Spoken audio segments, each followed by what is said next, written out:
हरे राम दशरथ कहे सुन रानी बदलदा बानी रे हरि। हरे राम दशरथ कहे सुन रानी बदलदा बानी रे हरि। सब पुत्र हैं प्राण के नाई, रघुवर बिन जीवन नाही हो रामा। सब पुत्र हैं प्राण के नाई, रघुवीर बिन जीवन नाही हो रामा।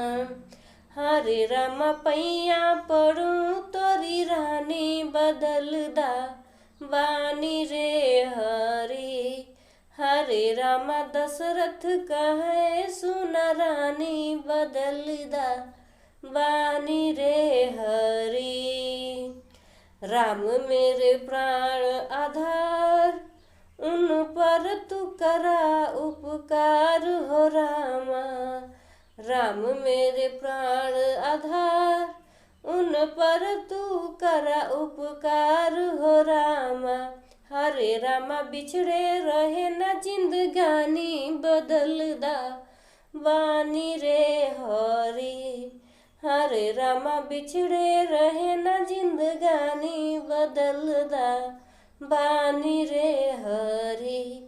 हरे रामा दशरथ कहे सुनो रानी बदलदा बानी रे हरि। अपने पैर कुल्हाड़ी मारी, तू बाद में फिर पछतैबू हो रामा। अपने पैर कुल्हाड़ी मारी, तू बाद में फिर पछतैबू हो रामा।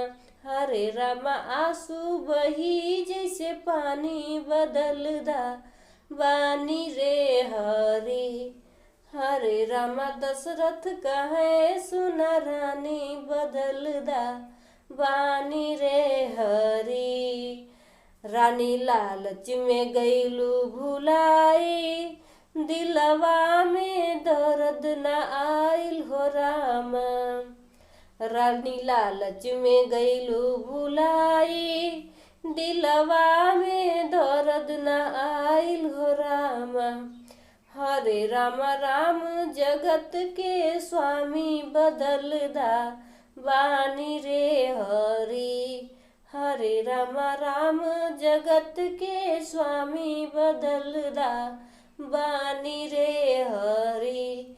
हरे राम दशरथ कहे सुनो रानी बदलदा बानी रे